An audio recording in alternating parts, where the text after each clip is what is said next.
him! Get out of here! I don't know if he's working against me or if he's working with me. Like, at this point in me and Bear's relationship, I can't even tell. Now, with me being y'all YouTube plug, you know, aka little sis with the discounts and the information, alright, I wanted to share this company with you guys, alright? This video is sponsored by Yolissa Hair, and I'm going to leave all of the information and all the stats and details on this hair in the description box below. Because this hair is super-duper inexpensive, alright? It's inexpensive, y'all. So I wanted to give you guys a video on an inexpensive hairstyle and on a hairstyle that you can do at home, that you don't need a stylist, you don't need nobody to help you with. All you need is a few quick tools, and you really don't even need that much knowledge. All you need is the tools and this video, because your girl gets in there step by step. Now, without further ado, so when creating your wig, you are going to want to bleach the knots, okay? So I have my styrofoam head here, and I really highly encourage you to get a styrofoam head or one of those leather heads that you can actually place the pins in, because a plastic mannequin head, you cannot do that because it's plastic. So basically, I'm going to be taking my frontal and pinning it into place on my styrofoam head. Now, like I said, when you first get your frontal or your closure or your 360 frontal, you're going to want to bleach the knots. And the knots are at the ends of the hair strands. The knots are what connect the hair strands to the frontal, or aka the lace. Now, you're going to want to bleach those guys. That way they become kind of invisible to the eye, because right now they're just black little knots. And in order to do that, you are going to need bleach and some gloves, because girl, bleach freaking burns. So you're really going to want to put on some gloves. The purpose of this tutorial is to do it right the first time. If you don't have gloves, you're going to be pussyfooting around trying to get this thing bleached. All right, just get some gloves, and get some gloves that fit too, because I don't know, I thought I had girly hands, but apparently I have mannish large hands. All right, so get some gloves that fit. Now, in order to get this bleach rolling, you are going to need a mixing bowl of some sort and a brush. Now, if you don't purchase the mixing bowl, at least purchase the brush. It's going to make application a lot safer and a lot easier, okay? Now, I'm going to be using Clairol's BW2 powder lightener, all right? And I'm just going to be taking 3 scoops of this. Now, don't be afraid. 3 scoops, 2 scoops, however many you want to use is fine, but I'm going to be using 3. And I'm also going to be taking Salon Care's 40 volume clear developer.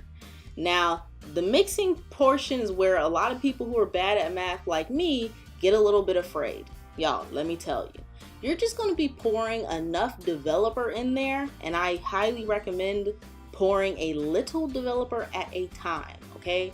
Don't just pour a crap ton, because you are going to need the consistency to be pretty much a thick paste. All right, I know people like to say, oh, ratio 1:1 or ratio 2:3 or whatever the ratio is.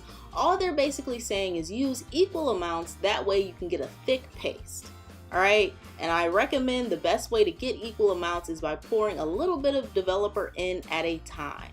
Now, the paste or consistency that you want is basically to a point where when you pick the paste up with your brush, it doesn't slop down, okay? You want it to pretty much stick, all right?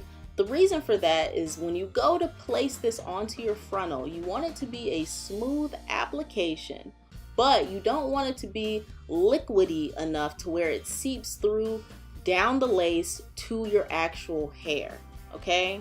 If you do that, you're going to end up bleaching the hair, and it's going to look not the way that you want it. Put it this way, if you wanted all black hair, the roots of your hair is going to be like this light brownish color, and then the rest of your hair is going to be black. So you want the paste thick enough to where it does not seep down. And just to let you know, I am using a very, very minimal effort to get the bleach onto the frontal, okay? I'm not pushing it in, I'm not scrubbing it in. All I'm doing is tapping and spreading, okay? That's the kind of consistency that you want to be able to work with. Something that is spreadable, something that isn't liquidy. You want a nice thick paste, okay? Take a look. Oh, and if you see that the paste is a little more on the grainy side than originally what I mixed together, that was just because at the last minute I added a little bit more powder lightener, which I did not need to do. Now I did let the bleach sit on there for about 30 minutes. And this is my outcome. Do you see how it's kind of like see-through at the bottom?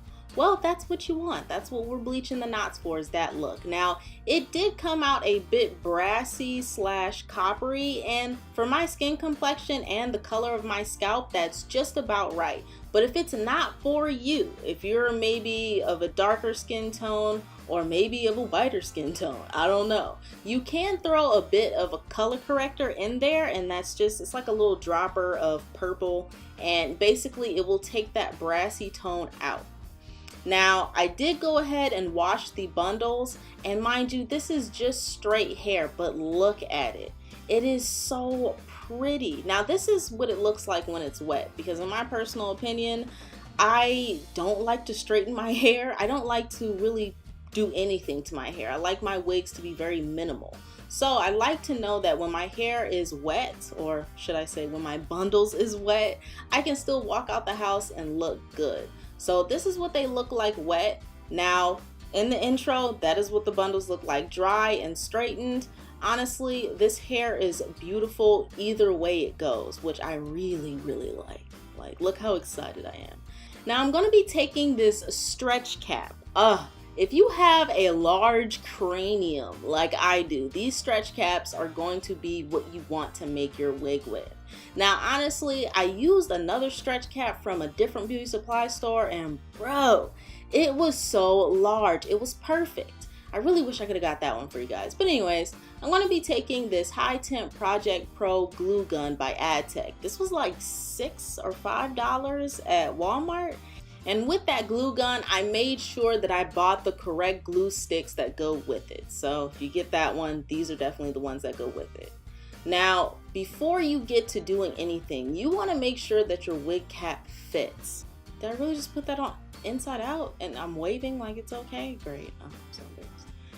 Once you see that your wig cap fits, you are going to want to take that gorgeous frontal that you just bleached and make sure that that fits as well, okay? Because like I said, some of us have large craniums, so these frontals might fit perfectly, and then some of us have really small heads, so of course the frontal will not work for everyone, which is why you want to make sure you measure it out. Now, since I have a big head, honestly, I don't need to do any cutting to this frontal. But for the purpose of this video, I did want to show you, like, you can customize your frontal as much as you want to, but don't be afraid.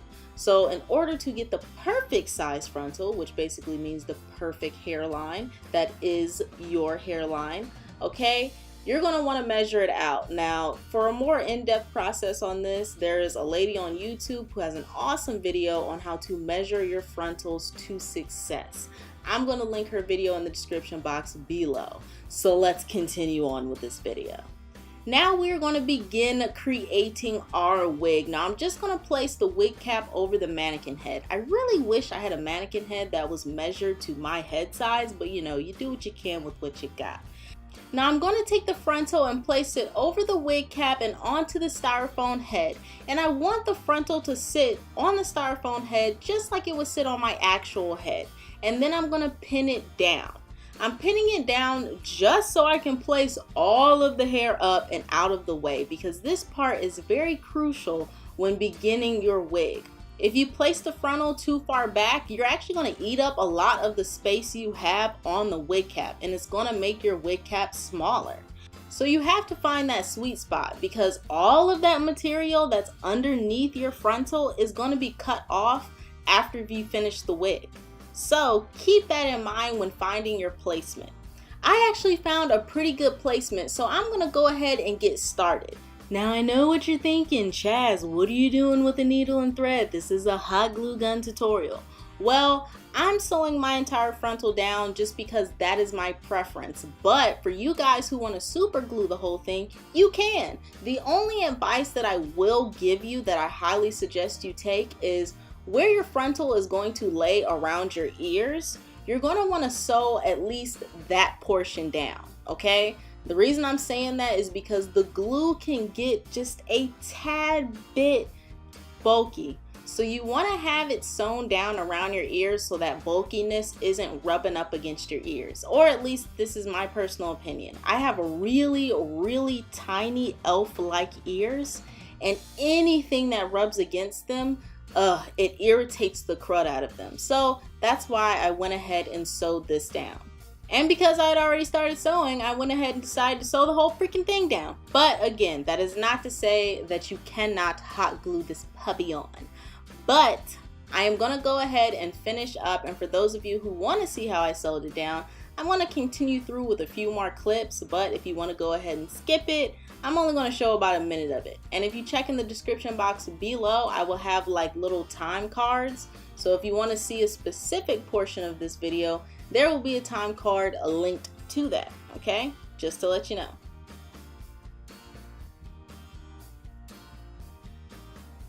Now let's start gluing. Now I really want you to take note of how I am not starting my first track from the end of the frontal to the other end of the frontal, okay? You see how I'm starting it in the middle? That's what you want to do because that mimics more of a natural hairline than starting it from, you know, ear to ear or from end of frontal to end of frontal, okay? And then I'm just basically going to fold that track on itself and then start a new row. And when I start this row and I get to the end, I kind of extend it a bit farther because, as you know, the nape of the neck, it kind of like progresses up. So I really wanted to mimic that to give it a very natural look when I put the wig on. Also, as you can see, I'm placing the tracks very close to each other just because this is my longest bundle and I really want to make sure that I fit it on there and that my hair at the back is as thick as possible. I don't like my hair to be very thick in the front. I actually like it to be very thin. That way, you know, you can really get a good look at my face, I guess. But for the back of my head, I like to pile on the bundles.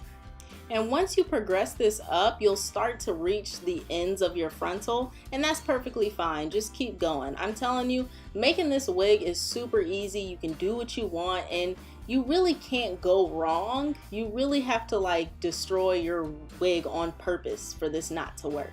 Now, when I get to the top of my frontal, that is where I start to measure and cut tracks. Just because my frontal is laid very flat, therefore, the hair that is surrounding it should be very flat as well. Oh, and if you want to cut your tracks in the very beginning instead of folding them onto themselves like I did, that's perfectly fine too. I just really wanted this to be a quick process, and cutting the bundles and measuring them out kind of takes a minute for me.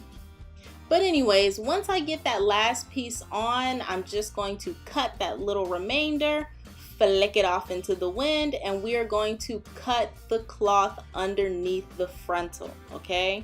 So this piece right here, do not leave that on. Just go ahead and cut that off because we didn't bleach the knots and go through this whole process for y'all to leave that piece of black cloth on, okay? So I'm gonna go ahead and cut all of that off. That way when we place it on the head, they can actually see our scalp. They can see how it's blending. Come on now, don't forget to cut that piece off. Not only are we going to cut that piece off, we are now going to cut the lace off. Now, this is my personal preference. I know a lot of YouTubers say, you know, leave some of the lace on. Well, for me, I don't. I make sure that I pin all of the baby hairs back, and then I cut as close to the hairline as I can because I already bleached the knots. So that means people shouldn't be seeing any weird black dots or any weird lace. This should be as natural as possible. So I cut as close as I can to the hairline. But do what you want, because like I said, these wigs are super customizable. Oh, and you see, when you bleach the knots, you can even see the white styrofoam of the head. Alright, so I kind of wanted to stand on my tippy toes a little bit because I wanted to give you the full effect of the hair. But I'll definitely see you guys in my next video. If you haven't already, click that subscribe button, and I will leave Yolissa and all of their information in the description box below. Because y'all, their hair is like the most inexpensive, good hair I've really ever seen. So definitely check them out below. And I'll see you guys in my next one. Peace out.